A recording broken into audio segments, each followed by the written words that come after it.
pretty much set. Yeah, so if you know people there, or if you're planning on headed that way within the next 5 to 7 days, you really need to start thinking about either alternate plans or preparations, as the, whichever case may be. I mean, this is a major hurricane. We've got a Cat 3 storm, and there are some indications that it may be strengthening right now. Yeah, it's been undergoing a lot of different what are called eyewall replacement cycles, so we're seeing these changes in internal dynamics, and you see fluctuations in intensity along with that. As you mentioned, a major hurricane, 115-mile-per-hour storm, and here's the forecast track and intensities from the Hurricane Center. They are taking it up to Category 4 as it either passes directly over some of these leeward islands or passes just to the north.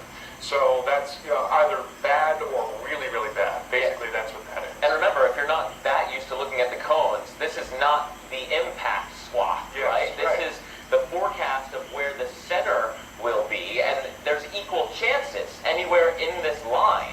Right, and that's only 2/3 of the time. I just drew on the map to get the eraser for me. 1/3 of the time, the center's outside this cone. Right. So there is still a large amount of ocean real estate at play here. Exactly right, and these are the forecast errors that we're looking at there. So, right, it's entirely possible that it's even more squarely over these islands.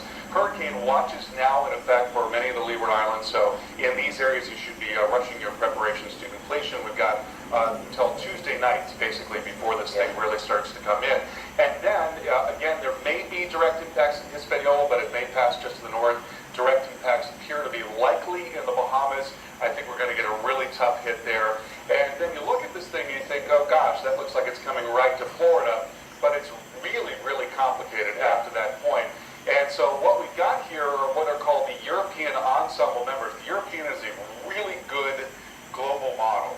And what they do is they rerun this model 50 times to account for possible errors in that operational run. And so you see the spread there. You see it sort of flutes outward there. It's enormous. It's an enormous spread that includes some scenarios in which it curves around and stays offshore altogether. Right now, about 20% of the European ensemble members are doing that. That's just right now. That's as of this morning's European run. 80% are showing us some direct impact to the U.S. And you can also go high confidence for the path through about here, low confidence through here. The width of the ensembles matters when you're looking at a storm like that. Absolutely. We're seeing such a large spread that it's a very low confidence forecast. We really can't nail that part of it down at this time, so we just want people to be really aware of the potential of this thing coming to the southeast or even to the Gulf of Mexico. Part of the reason why it's so difficult is because there are so many players here, none of which are particularly really pulling on this thing. You've got the one main factor early on is this big ridge of high pressure. That's going to drive it off towards the west-northwest. Right. So that's the really strong player in all this. Then you've got this trough, low pressure in the east, and that's a strong feature too, but it looks like it's going to lift out, which you can see right in there. You see the U shape there, and you see it starts to lift out right in there. Now, it could still be, even as it is lifting out, that because there's a little weakness in here, that the storm could be drawn towards that weakness, in which case it's possible that it stays offshore. And that's the European, but the GFS has a totally different view. It builds high pressure through here and doesn't allow for that kind of weakness to bring the storm out. Yeah, and in general, you've got a